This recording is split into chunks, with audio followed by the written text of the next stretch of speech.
And this evening, I am delighted to have with us a friend and colleague for many years, Kevin Healy, who is the Bolivia country representative for the Inter-American Foundation, a U.S. Congress chartered organization to assist in grassroots development throughout the Americas.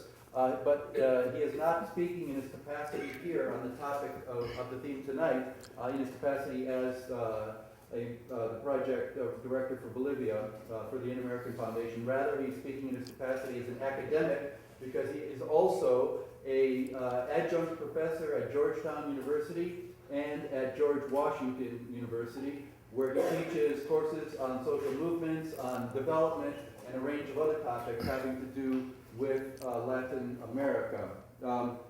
The topic of his briefing tonight is current, important.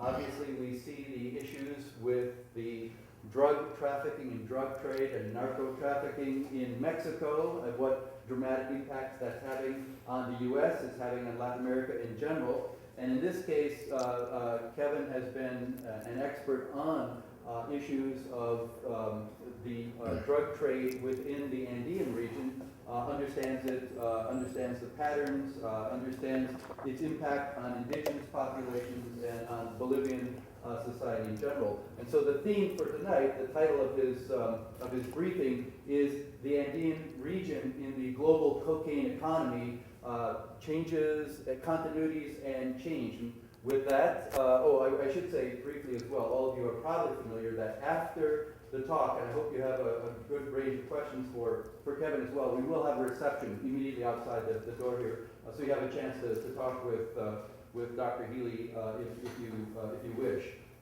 And with no further ado, I hope you join me in welcoming Kevin Healy for our last briefing.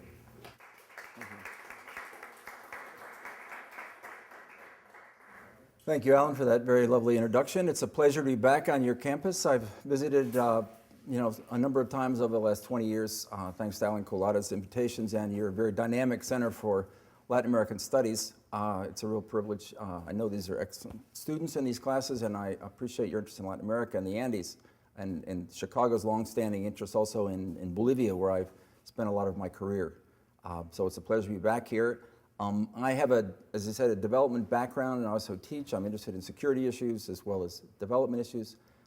Tonight's presentation is more about the agro-industrial side of the cocaine industry as a regionalized industry. And I want to, I guess I'm fascinated by those aspects of this, if we can just separate the illegality and to just look at it as an agro-industry, how it organizes itself, how the changes take place over time, why do the changes take place, what are the effects of those changes, how has it evolved, this agro-industry, from the, I'm going to start with the 1980s.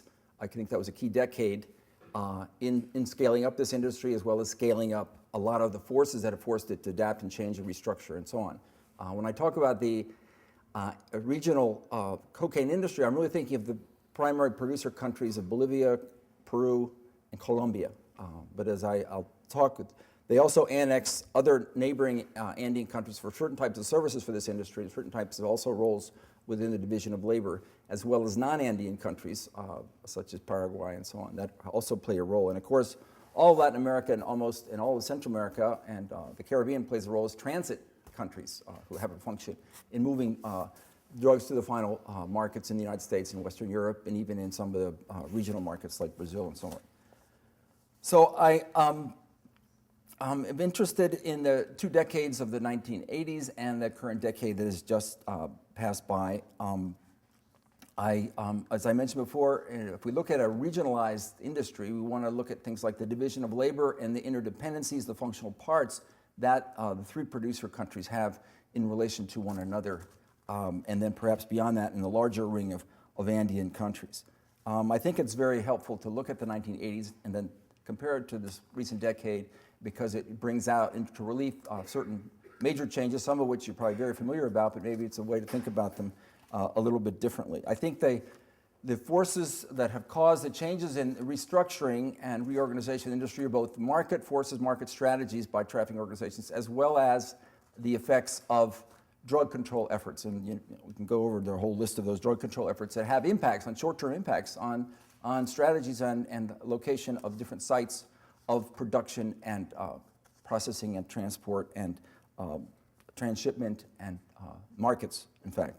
But I'm trying to think about these three producer countries as a unit to start off, and then compare them as a unit in the decade that we just completed.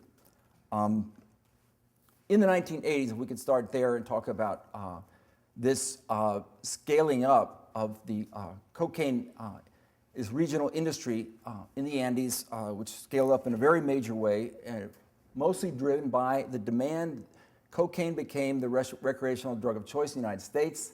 New markets were developed for crack cocaine during this period, and so there was a tremendous pull on these Andean countries to deliver these products to this growing market in the United States that had incomes from an affluent society to be able to pay top dollar for the different cocaine products that were made available to them and so forth. So there was, what we found in the 1980s is a tremendous response, first by peasant indigenous producers across the Andes from Peru to Bolivia, who were obviously very savvy about the market opportunities that are being developed, even willing to take risks, although the risks at this time were not very high for going into this kind of production, distribution, marketing chain as an Andean industry. We also have, in the 1980s, of course, to face this huge threat that's developing with more and more cocaine consumers and the disruption in the United States and all its multiplier effects and so forth, we have cocaine smuggling and other drugs identified as a national security threat for the first time. I mean, Nixon had his particular war on drugs, and the Republicans used the drug issue very cleverly in terms of different kinds of values in society to play that as a political card in their electoral campaigns and so forth. But really the big scaling up took place in the 1980s with the Reagan administration declaring it a national security threat. And if you look at 1985 and 1986, you see in the opinion polls for both domestic issues as well as foreign policy issues, drug trafficking is at the top of both. So it's probably the first time in history where we had that happening. And of course, there was lots of legislation passed in the Congress. We had lots of changes in legislation, sentencing toward minority groups in the United States, very harsh penalties that people are now trying to unravel and reverse and so on. It was a period of perhaps the white scare wasn't the red scare, it was the white scare that cocaine was invading our neighborhoods and our society, undermining the moral fabric and our basic way of life, and we had to really declare war and to also see it for what it was, perceived as a national security threat in those terms.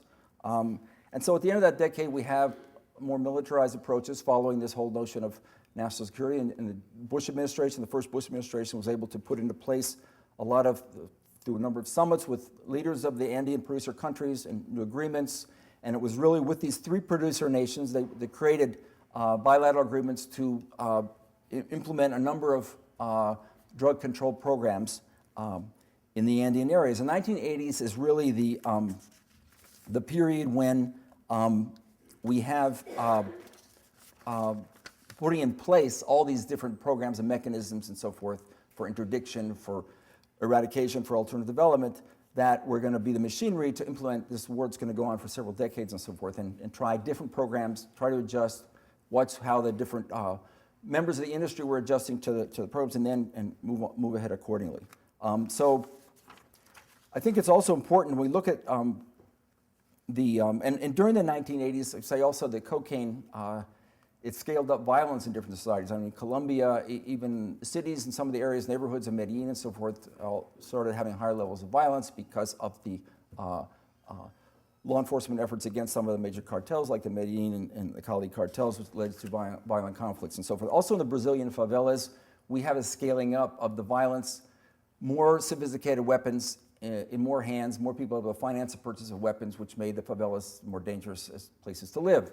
And so these are all resulting of the cocaine industry, which is going out and circulating in these different places, and people taking advantage of. I think one of the other things we should realize is that when we think about these producer nations, Peru, Bolivia first, and then Colombia as well, that the colonization programs from the Andes into the Amazon were policies that were moving people into new areas, and they had various objectives: geopolitical, economic integration, the production of more cash crops, secure border areas, that are areas perceived very sparsely populated, repopulating areas, demographic change and so forth, reducing the pressures in highland communities for greater minifundialization processes which are undermining rural welfare and increasing poverty and so forth. But one of the unanticipated consequences of all this, and it was actually to try to get farmers into these new zones in the Amazon and the foothills of the Andes where they could start producing more viable cash crops that they weren't able to find in the highlands. And people were seeing as the highlands was a very backward image of agriculture and what it was contributing to the national economy. So the idea was to move people into a new setting, and they would also change their values, behave differently, starting to produce a market, start behaving like economic entrepreneurs rather than sort of backward highland peasants. So the colonization strategy was a major effort, and of course a lot of that was building road infrastructure. You had to build schools, basic community infrastructure that you needed and so forth, and a lot of it was financed by foreign aid, a lot of it from the United States, but it was seen as something that all these Andean societies needed to do as a major step in national progress and economic integration and various areas of security. So what this colonization area did, the whole colonization thrust with all this new infrastructure, was create the conditions for the production of coca on a massive scale, because it was creating new areas of coca where land frontiers could be expanded and you could keep incorporating more land into producing this super cash crop that had appeared, particularly the late 70s and 80s when this price started skyrocketing. This also sent signals to the people in the colonization zone and also people from the highlands to continue migrating to the lowlands, places like the Chapare in Bolivia and the Upper Huallaga in Peru, to participate in this market. And so basically you were creating this labor attraction for labor as well as attraction for putting land into conditions to grow coca.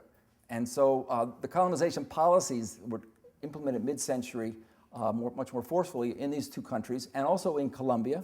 Colombia, we see later that some of the same processes are taking place, really facilitated the expansion of this Andean regional cocaine industry. They were essential pieces of that, creating the raw materials, and the labor, and the land resources that had to be brought together to make this industry really grow and expand and so forth. So out of that, of course, was the unanticipated consequence when the price of coca started going up, because it wasn't a super high price when a lot of the colonization work started, but by the late 70s, early 80s, you could see these new price trends, and because really the cocaine demand lay dormant for a long time, and that, as a result of that, there was a lot less expansion and all these collateral effects of these illicit industries on these societies and so forth until the 1980s, when we could see this happening. Now this slide here is just it's a pretty slide to show you for a while. These are all illicit commodity flows, and you can probably figure out which one is cocaine because the Andean region is identified there, and where the different global markets are and the way they flowed and so forth. This is going to be up there for a while because the slides really kick in the later part of my presentation. But I wanted to put this up there to remind us of these global commodity flows and the fact the Andean region as a unit had these interdependencies and these functional roles dependency on one another. So what happened in the 1980s in terms of this unit of the Andean regionalized cocaine industry?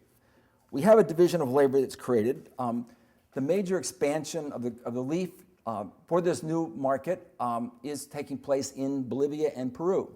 There were some claims that Peru had up to 180,000, 200,000 hectares alone in Peru during the 1980s. And Bolivia was a major area of colonization expansion, was the Chapare area, and there was a tremendous flow of people, not only from the rural communities, the Quechua highland communities, but also from the mining towns and people who were laid off miners from the denationalization of the mining industry and stuff, flowed into this area to try to get a piece of this market, which is producing so many profits, so many income opportunities that didn't exist for most farming families and most mining families at that time.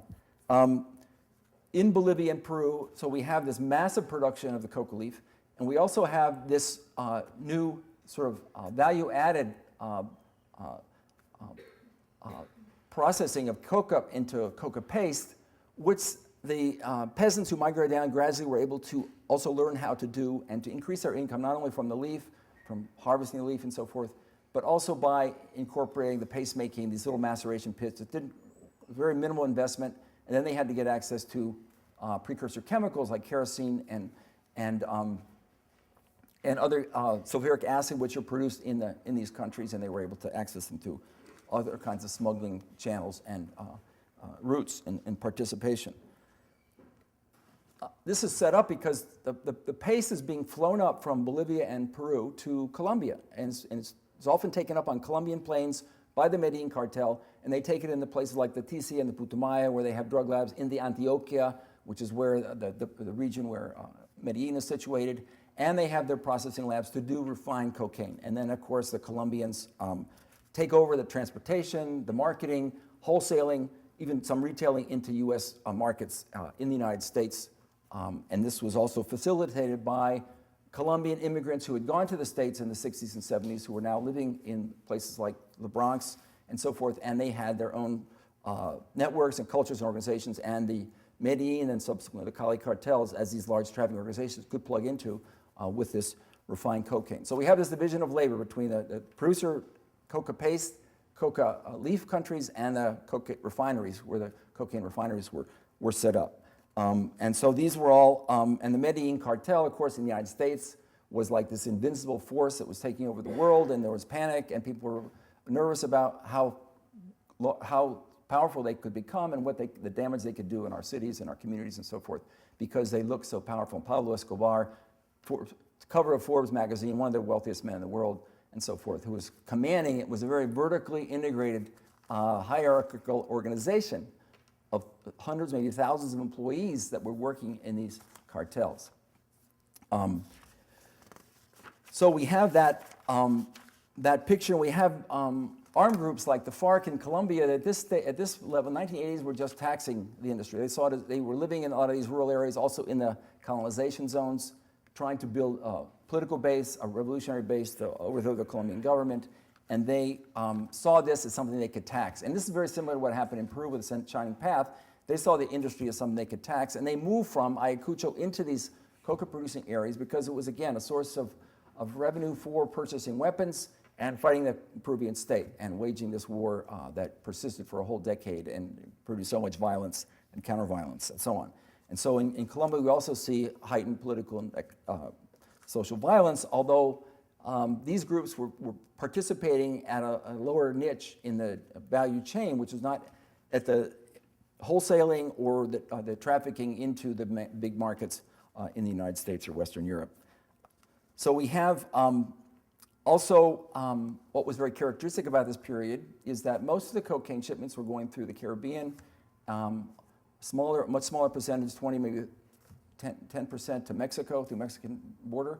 And so it was very convenient then to move drugs from off the Atlantic coast of Colombia, for example, into the Caribbean as kind of transshipment centers, but then they'd be moved in from the Bahamas or Nassau or Dominican Republic into southern Florida, and then, of course, into the circuits of distribution and retailing in the United States, and the wholesaler and so forth. And during this, and then we see a very effective effort of the South Florida Task Force set up by the Bush administration, which basically started blocking these shipments of cocaine into South Florida, which forced a major relocation, which is the one we're still living the effects now, which is to move the relocation across to the transit zone becoming Mexico instead of the Caribbean primarily, and the Mexican border with the United States. So it was an important part of the features of the operations of the Andean cocaine economy during this period. As I mentioned before, you had migrant communities from Colombia and also Caribbeans, Jamaicans, Haitians, Dominicans, who had gangs and networks in U.S. cities who were not only distributing the cocaine that was coming, but also using it to buy arms and to participate in arms trafficking, as well as for certain periods of violence. And I mentioned before that in the 1980s, the first programs, institutions were put in place, the infrastructure put in place to combat this industry, basically, right? To combat it at its source, starting with eradication programs, alternative development, the idea that farmers needed some compensation. There was kind of a moral compensation that was needed for small farmers who were in poverty, whose livelihood will otherwise be taken away, who should be compensated in some way by putting them into the market with a different cash crop that had some potential to earn comparable earnings or something at least profitable for their family economies and so on. So we have this, these alternative development programs. We have interdictions put into place of various kinds that are targeting trafficking organizations, maceration pits, and we have all of this infrastructure machinery that starts operating in the 1980s, and it puts in place what is really the war on drugs in the Andes in these colonization zones to bring about a reduction in the flow of cocaine to the United States. And lots of programs were tried, there are lots of adjustments, lots of different forms of eradication, voluntary, consensual, coerced, aerial spraying. I mean, just the whole gamut was tried in all these countries. In some countries, like in Bolivia, the aerial spraying had very short life because the Cocalero Federations had so much influence even then, before Evo Morales was elected president, had so much influence in the national politics that they could demand that there's no aerial spraying put into these programs. And of course, that was partly reflected also that Bolivia has this coca culture that's very, very holistic and encompassing a lot of things. So we have bilateral, multilateral agreements. The United Nations is there together with the U.S. on the front lines to try to bring all this about. Now, if we look at the situation today, this Andean agro-industry, do we find these kinds of interdependencies in these functional parts? I mean, basically, Peru and Bolivia were at the subordinated to the Medellin cartels, basic sourcing out the supply for its major industry, right? And it was a very simple kind of thing. There was some Bolivian cocaine, Peruvian cocaine going to Brazilian markets at that time, but it was not a major thing, it was not a major percentage. They were really oriented toward U.S. markets using the Colombians using them, or them using the Colombian capacity, managerial and technological know-how to make the refined cocaine and actually put it on the streets of New York through all these different stages that are going on. So what do we have going on in the last decade? What have we seen? Well, one of the major changes in the industry is that the production, highest percentage of production was relocated of coca and coca paste from Peru and Bolivia to Colombia. So Colombia develops a strategy of having a vertical integrated industry from the coca leaf all the way up to the refined cocaine to be able to take it into markets and to, there were a number of reasons for this. The Medellin cartel collapse, the Cali cartel collapse. You have a lot of smaller trafficking organizations often called cartelitas, boutique cartels, and then you had some, out of the fragments of the Cali cartel, you formed some new smaller cartels like the Norte de Valle cartel, which organized operations on the Pacific coast. And so you have these new trafficking units which don't always have the capacity either to fly to Bolivia, to fly to Peru, to bring in their raw material and their processed paste and so forth. So they start producing the coca themselves, and you have a major scaling up in Colombia. Also beginning in some of the colonization areas that have been opened through foreign aid financing and through these major state resettlement efforts that took place beginning in the 1950s. So you have, again, a kind of new distribution of the different roles in the Andean cocaine economy. And at the same time, Peru and Bolivia show a capacity to start a vertical integration, them to add the highest labor levels, where the Colombians are trying to add the first links in the chain. The Bolivians and Peruvians are now trying to produce refined cocaine within their borders and to be able to develop their own markets directly to go into the global markets to participate and so forth. Peru has had more success in many ways than Bolivia, as Peru has joined forces with a lot of Mexican cartels. The Sinaloa cartel, the Tijuana cartel have been very active in Peru. And so we see this shift happening in the Andes, where we have all these different producer states trying to do a kind of vertical integration of an industry.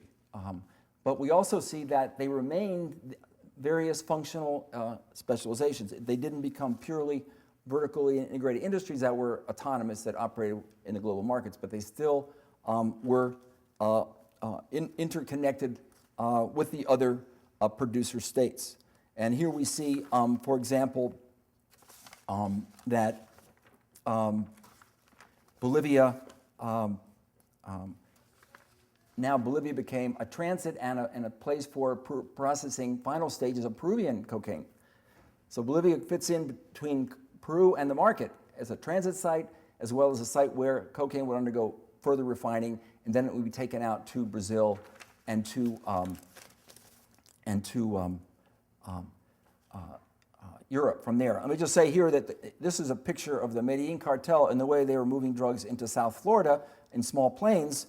And of course, a lot of the flight patterns through the Caribbean, and a lot were landing in of course, the Bahamas and Norman Cay were very famous sites for the Medellin cartel to operate. And of course, we have all these different drug trafficking routes through the Caribbean.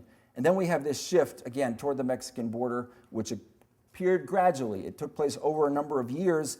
First, it was 60%. Then it became 90% later on. And we have also the other factor that's happening in the Andes, in the Andean regionalized industry, is that the European markets become more attractive. Bolivians are passing their cocaine off to the Brazilians, who are now going into the European markets. The Colombians are going directly into European markets. The Peruvians also have a share of their cocaine going to the European markets. So this was another change. As European demand went up, partly because it was a marketing strategy to increase consumption of cocaine in Europe, so you had this kind of process taking place. And over this time, in this decade, we see a reduction in U.S. demand for cocaine, but of course, Europe is easily compensating for the reduced U.S. demand. And of course, we have an increased demand within the region from Brazil. We have from other countries now have larger markets internally in some of the poorer countries. And we can see here again, the European now 124 metric tons of cocaine as a capacity to consume, as something that was much greater than it was earlier years. And of course, we see this shift to the Mexican markets, and now the Colombians entering into a lot of different relationships with the Mexicans, which also evolved over time.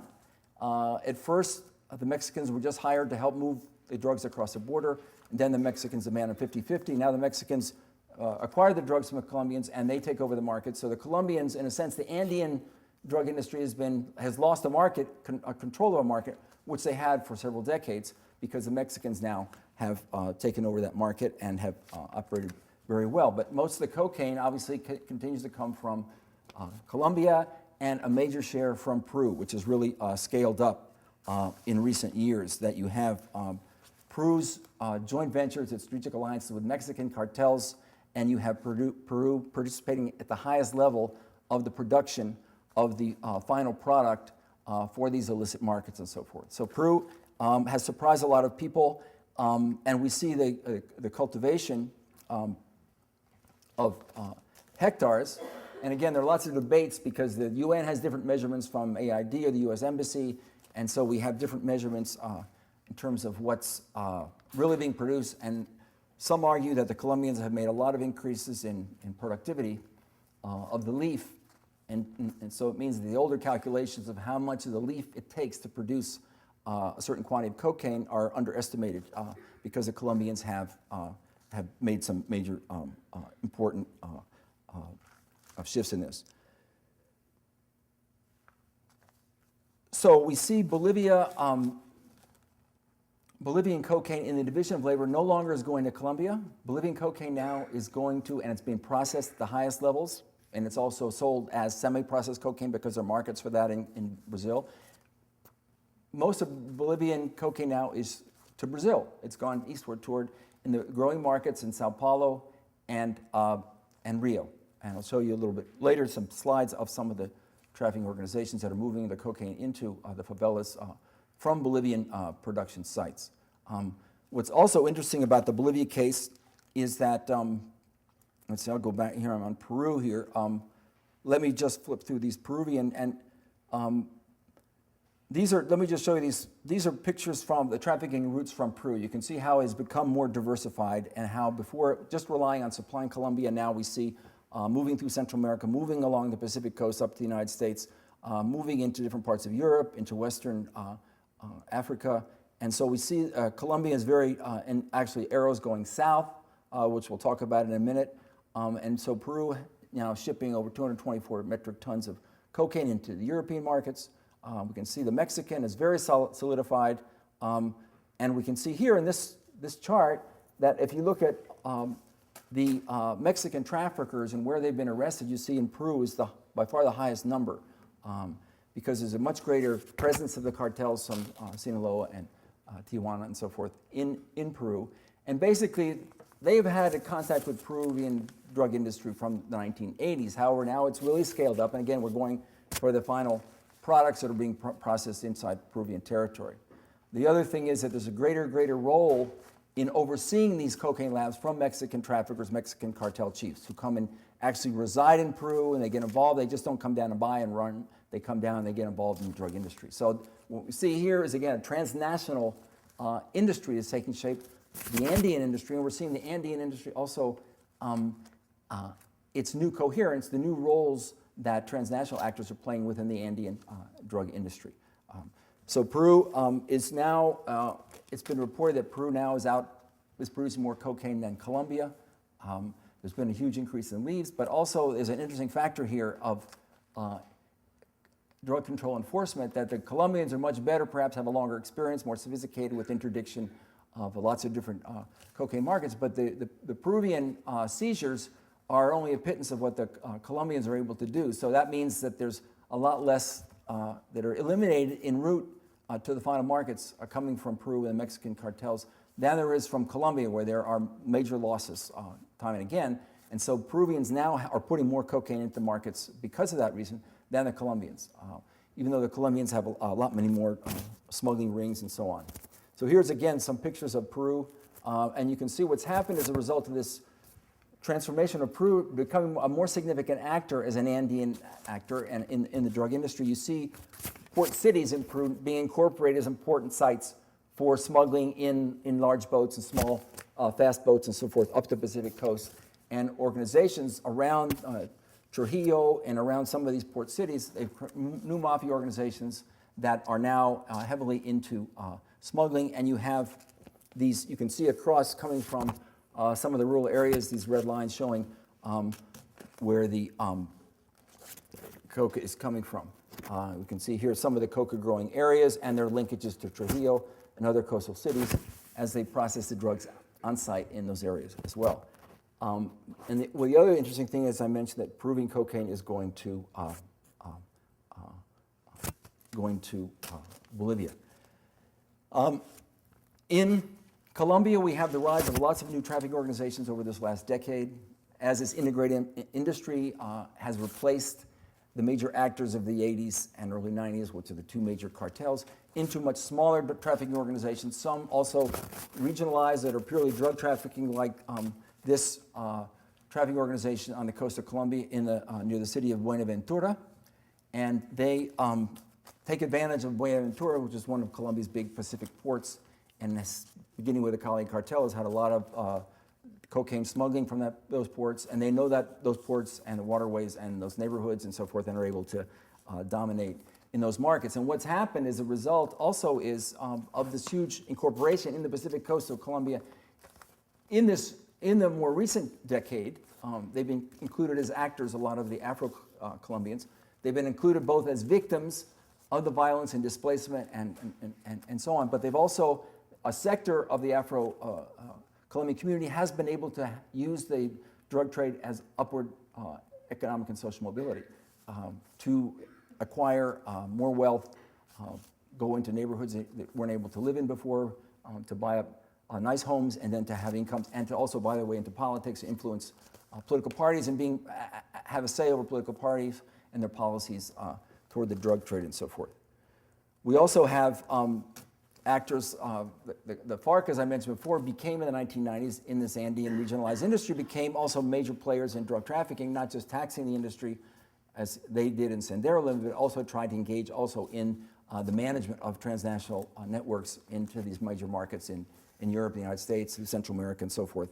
And what the FARC has had is they have frentes, fronts of the FARC, because there are many frentes, but only a few are really drug trafficking frentes who really specialize in this trade, and their income gets redistributed throughout the whole organization, which is much broader than this picture gives you. But they also try to, and they have been in some of the more strategic drug trafficking quarters for a long time, and know this one on the left here with Gulf de Urabá goes into the jungles of Panama, and they know those trails, and they know the back roads, and they know how to operate. But you can see now they are going through Venezuela. they've had a long-term relationship with trafficking organizations in Brazil, and the FARC now has been able to acquire much more wealth and income as a result of this scaled-up participation in the industry. So again, instead of the Medellin-Cali cartel, you have these illegal armed actors such as the FARC, and then we have also the paramilitary, which is another force that grew up in the late 90s. It became, by the year 2000, was a major drug trafficking force in the country. And they were establishing also all drug trafficking routes all over the country. And you can see, well, let's go back here. And so they were ostensibly fighting the guerrillas to control over territory to protect the Colombian state, and they were supported by the Colombian army.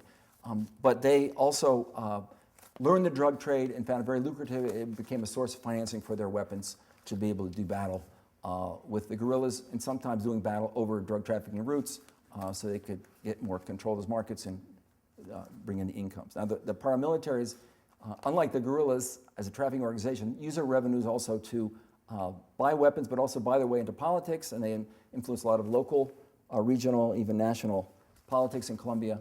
They also buy their way into other kinds of enterprises, large capitalist enterprises like African palm enterprises, and there's a lot of documentation about that now, how their interests have overlapped with the African palm, and a lot of their land acquisitions through their narco dollars have served them to go into the African palm with different partnerships with private companies and so forth. So that's been one of their strategies to increase that enrichment and also legitimacy and roles in Colombian society of acceptance of being landowners and legal businessmen as well. But they became a big trafficking organization in this vertically integrated industry, basically operating with from farm to factory in Colombia, and also had entered into all these deals with cartels from Mexico and all kinds of negotiations with them. And they went through a demobilization as a national military organization, and then morphed into what they call grupos emergentes. A lot of them turned in their arms, but others have morphed into what they call grupos emergentes, or using some of the same drug trafficking skills and strategies, and can represent from 500, 800 men who are armed, and they also exercise territorial control of these areas, become very different from the Colombian state and have led to, as the FARC has led to, these massive displacements of Colombians and putting Colombia as number 2 in the world in displaced populations, according to the United Nations records. So again, one of the sad implications of Colombia integrating its industry was that it spread the production of coke in more areas, which meant more cocaine labs, more trafficking organizations, more armed trafficking groups, and this had more and more impacts of violence on the population, displacing people, taking over territories that had been given through major land legislation in the early 90s, and so on. And so an integrated industry in Colombia had very perverse effects on the population because it brought them into all these episodes of social and political violence, which has kind of really scaled down in Peru, and of course didn't exist in Bolivia. So we have these kinds of organizations, and the Department of Antioquia, where Pablo Escobar was, has also morphed into various different types of trafficking, paramilitary, in the city of Medellin as well as in the countryside. And you can see here using Venezuela as a landing areas for Colombian trafficking organizations from the northern coast. Also, Colombia has had to, because it's had such a big vertically integrated industry, is to import all these precursor chemicals, and so you have another major smuggling operation on every border in terms of precursor chemicals that are produced outside that have to be brought into the country, and so that also is a big part of this. And I wanted to say that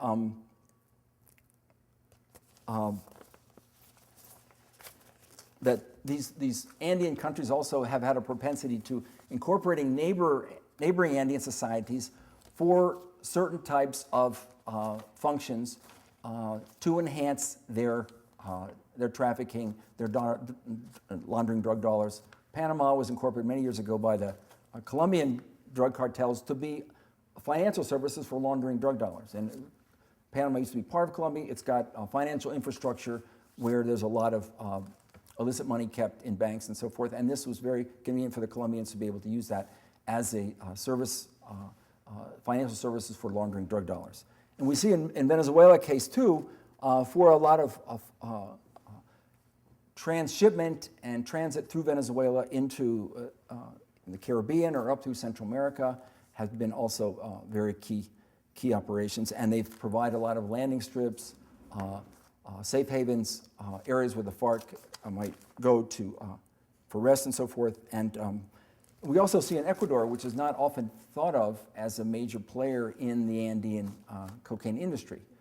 But Ecuador also has had a role that used to be mostly money laundering, and it's changed also in Ecuador. Today, they are, the Colombians and the Peruvians have both used Ecuadorian terrain to wholesale cocaine as well as to process refined cocaine and then use their transport channels to move drugs into other areas. You can see from this picture, which is showing both coming down from Colombia as well as coming up from Peru, areas in Ecuador that have been incorporated, annexed into the Andean production and processing areas, not just for laundering drug dollars, not just as a transit country. And you can see Ecuadorian cocaine, its different markets, and its transit zones as well. So in Mexico, again, we see the rise of these Zetas, the Sinaloa cartel, a lot based on the added value from cocaine, because these trafficking organizations got much more powerful after they started getting involved in cocaine trafficking. So in a sense, they were able to scale up the way they were in the favelas of Brazil to become, have more money for arms purchases and so on. And of course, setting up their organizations in the United States and all these different channels. And of course, Chicago is on the map. And this is probably, you know more about this than I do.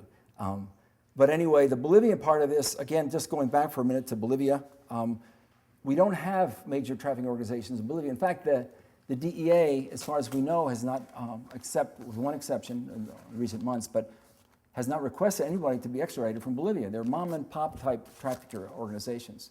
They're very small scale. The quantities of cocaine moved across the borders and so forth have been of such small quantities that there's no interest in bringing these people to stand trial in the United States. And the other reason is, in recent decades, Bolivian cocaine is going to Brazil, it's going to Europe, it's going to other parts outside the U.S. orbit, which is ironic since the U.S.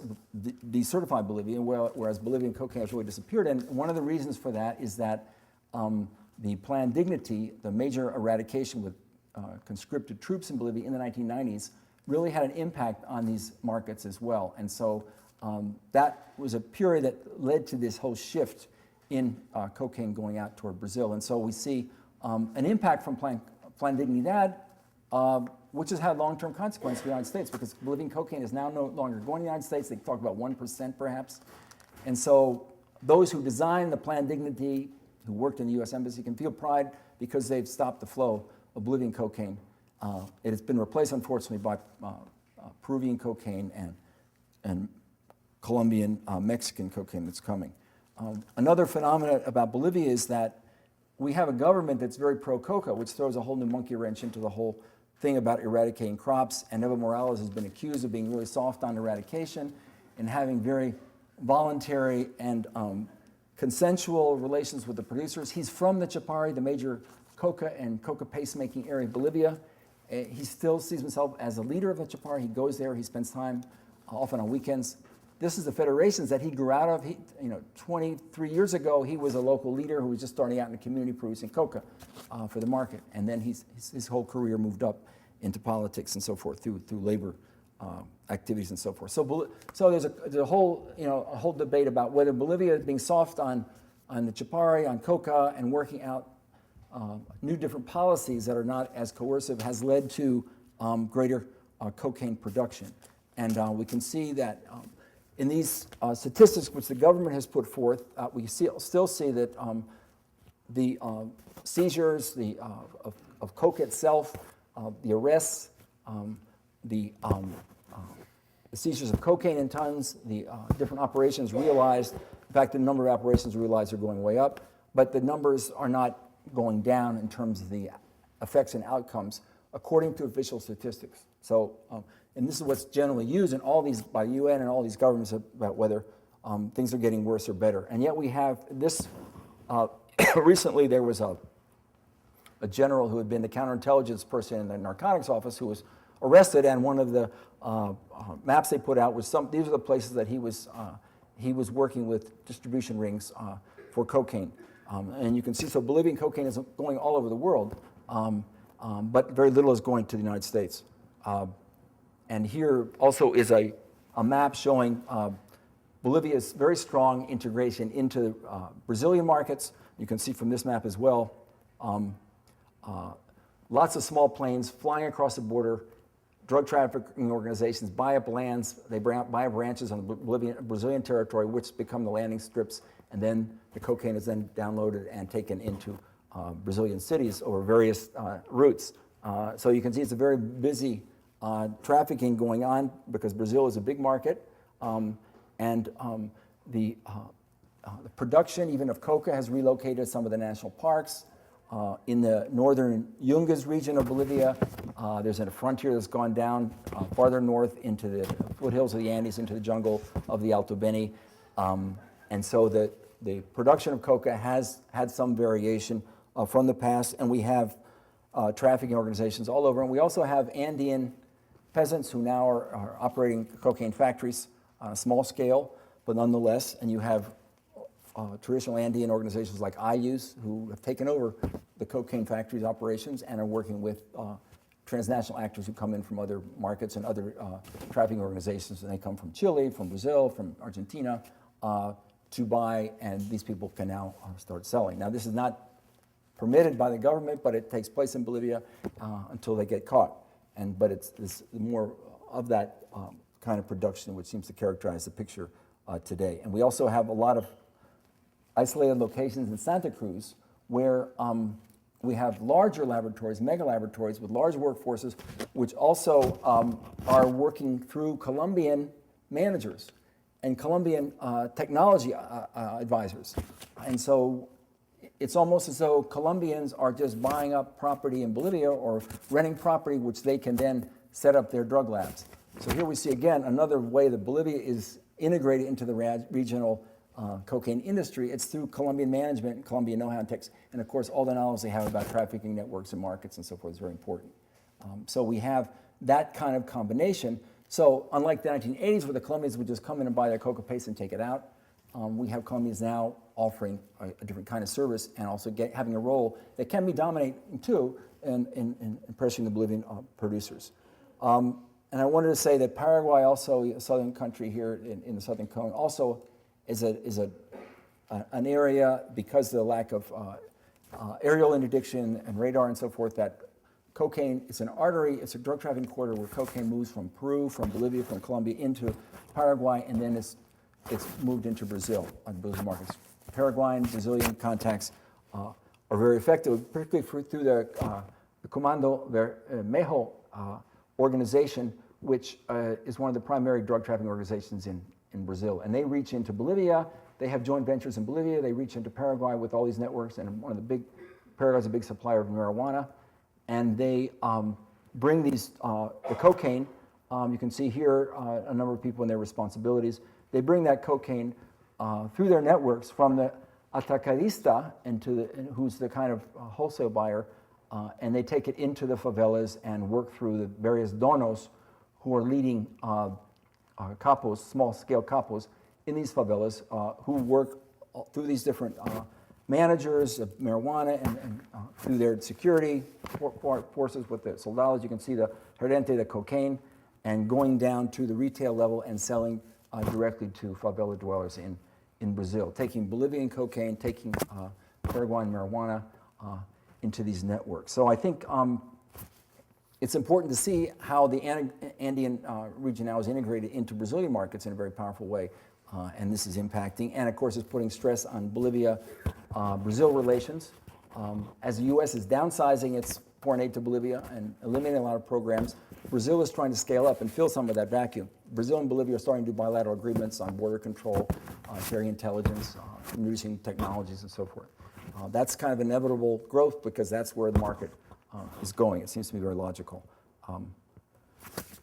So in conclusion, what we see is this new form of integration, new Andean roles and specialization, functional relationships, a new kind of division of labor where The paste producers now become transit zones. They become striving to become vertically integrated industries. We see that Mexico's role has really dramatically changed to become the most prosperous location on the value chain because of the access to the United States. But also Mexico's role is also facilitated by NAFTA opening up its borders and the flow of all kinds of goods across that, legal goods, which facilitate smuggled goods, the impact on small farmers from NAFTA of food imports and corn imports particularly, which have marginalized small farmers and encouraged them to go and look for illicit crops, or migration, and Mexican migration forces obviously are also contributing to the expansion of Mexican cocaine wholesaling and distribution in the United States. We also see the Andean agro-industry lost control over one of its principal markets, but it has replaced that partially with European markets and Brazilian markets and other Latin American markets. We see a greater incorporation of Andean and non-Andean, non-producer states into new roles that we haven't seen in the past, and we're going to probably see an expansion of those roles in the future. So that's my sort of analysis of where the Andean drug industry has gone, and I hope we have some questions and time for questions so we can wrap this up. Thank you.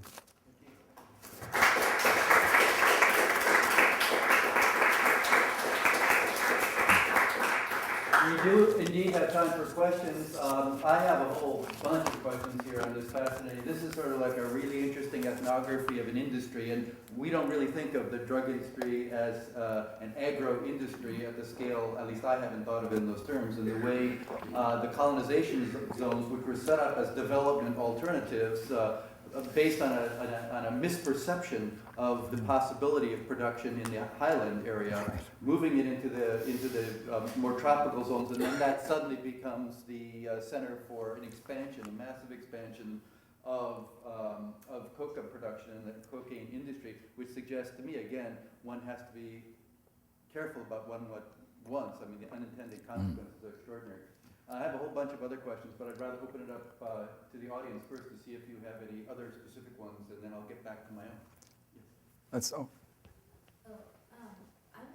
curious about the relationship between, as far as pesticides go, because from what I've read, most people, especially on large plantations, using Roundup.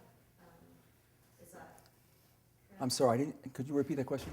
I'm curious about the relationship between pesticide producers. Pesticide in these producers. countries, because I mean, from what I've read, a lot of people are using Roundup, and Right. I mean, how is, like, as far as Monsanto goes, I mean, there must be so much.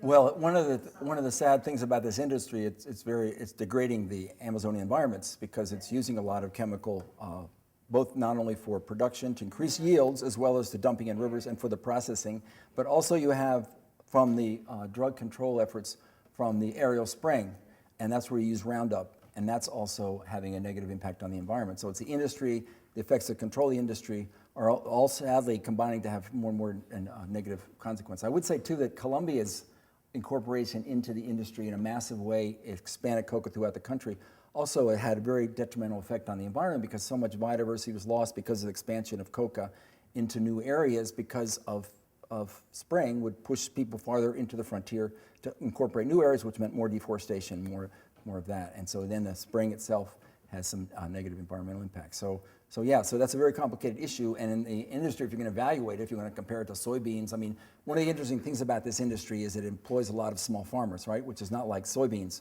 or African palm. But one of the negative things is that, so the social things you can see some aspect that has some benefit, but then on the environmental side, you see it's, cranking out tremendously negative environmental impacts on very fragile environments. But like, how do those chemical corporations, whether it's through pesticides or the chemicals that they use as precursors or for processing, how are they making legitimate business deals when they're selling massive amounts of these chemicals? Well, that's all done. That's through smuggling, and things are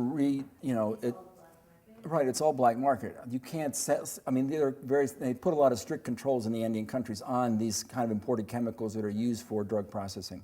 And so there are controls on the books, so there's a black market. So they try to get around that, and there are companies that have been investigated and see where they get large orders and stuff and where they're coming from. And so there's much more control, but it's, it's like any black market that you just raise the payoffs and sort of it takes place, right? But that's another part of the chemical picture, the contamination picture, right? The precursor chemicals. Yeah, and you. Another question. It seems kind of interesting. I'm wondering perhaps if you could elaborate a little more on FARC's taxation of the coca that's being produced. Legal taxation? Yeah. How it seems like the cartels and FARC. I mean, if I were in a cartel, I certainly wouldn't want my stuff taxed by FARC. How do these relationships work? So the question was about how an organization, a sort of guerrilla organization like the FARC, I imagine you meant Sendero Luminoso was another shining path, how they tax the trade, and what in a particular relationship with these different kinds of industries, right? And there's different time periods where you look at this as well. I mean, in the beginning, it was a small tax and again, a larger tax and so forth. What they say, if they offer, is that we're providing you with security. So basically, in exchange for security, we're playing the role of the state, basically. We're going to provide security to the zone to grow coca, but we're still going to tax it because we need that money for our different expenses, purchasing bullets, purchasing food supplies, tents or whatever they use to keep their troops on the ground and so forth. That they need this, so it's a legitimate role for them to tax as a state would tax because these are territories controlled by their operations. But they tax not only the leaf, but the coca paste. They put a tax, and this goes more to the traffickers, but on the landing rights, processing labs pay taxes. So if they're operating in a zone where you have all these different stages, they get considerable income from doing all that taxing. And of course, they themselves jumped into trafficking and hired some traffickers to work with them to try to penetrate some of these international markets. Now, some people argued, Francisco Toomey in his book, that the FARC has very elementary skills for this kind of international marketing. There are people who live, in the forest of Colombia and so forth, and haven't been out and engaged in the marketplace as much as, which is very different from the paramilitary types who are involved in Colombian industries and big land holdings and so forth, and are part of the legal economy as well. Just a quick question. I know it's hard to reduce these things to one decisive factor, but Thank you. in terms of escalation of violence, for example, in Colombia in the early 90s, or even in Mexico after Calderon's big declaration of war on the cartels, what do you think of the argument that the escalations of violence have something to do with the agreement of the Colombian or, for example, the Mexican state in agreeing to satisfy extradition treaties?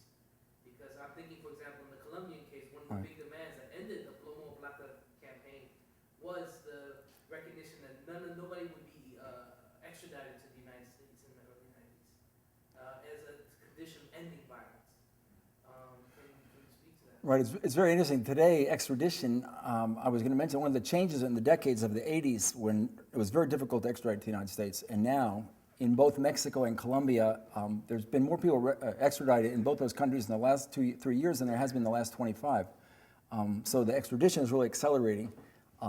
And it's probably because the countries are a little bit more desperate to deal with these criminals and so forth. And there's so much violence that some of the other influences that were preventing that from happening in the past, and public opinion has changed. Public opinion much more open now in Colombia about extraditions and letting these guys go associated with so much violence and so forth than they were back in the 1980s. And I think it's partly due because the violence has escalated and people are much more fearful, both particularly in Mexico, to tolerate much more of that, and as a compromise on the national sovereignty that we can't, and the evidence that we can't hold these people, and we can't really try. There's so much immunity in Mexico, in particular, for those kinds of things. So I think there's an interesting relationship. Let's in the back. Where can you find good data on production and trafficking and shipment? I mean, who compiles kind of the best data? How do you know? On cocaine production, or basically the way it works is that you have satellite imagery of coca fields. Unfortunately, that's not complete either because you have to identify a zone that really is producing a significant scale, because a lot of coca is grown in a lot of isolated areas that doesn't get picked up by the satellite imagery because people don't know to go and shine the imagery there. So basically, you take the coca and you have extrapolations of how much coca can be grown in that area whether it's densely populated or not, of coca plants. And then you figure out what that takes to make a pound of coca paste, and then you can take it all the way up to how much cocaine that plot can produce. Now, there's a lot of debate and discussion that comes from those kinds of coca calculations, but there's a lot of debate saying that the productivity on the farms, particularly in Colombia, has really increased. So the old calculations of what that hectare would produce of coca are no longer valid, and Colombia is actually producing more cocaine than you think they are, because they have innovated in the technology in the agricultural side, as they have in the processing. And I did mention also that in Bolivia, they had a very labor-intensive technology in the 80s, and they were called pisadoras, who were stompers on coca leaves. And these elementary factories were full of campesinos who would come down and all night long would stomp on these leaves to crush them in this process of making this coca paste. So it was very labor-intensive. It employed a lot of people. But now you don't have pisadoras. That role has been eliminated by labor-saving technology, which the Colombians have introduced. They're using microwaves and washing machines and all kinds of appliances in these sites today, which are improving it doesn't take as long to make the product, and which is good for security reasons. If you have to move the lab or something, or there's law enforcement coming. So you have the Colombians are getting a lot of credit, whether it's all true, are getting a lot of credit for these technological innovations and improvements, which are benefiting the region as a whole, because it does get, people are trying this in Peru as well as in Bolivia, because often they're Colombians who are introducing and managing these, giving some management know-how to these enterprises as well.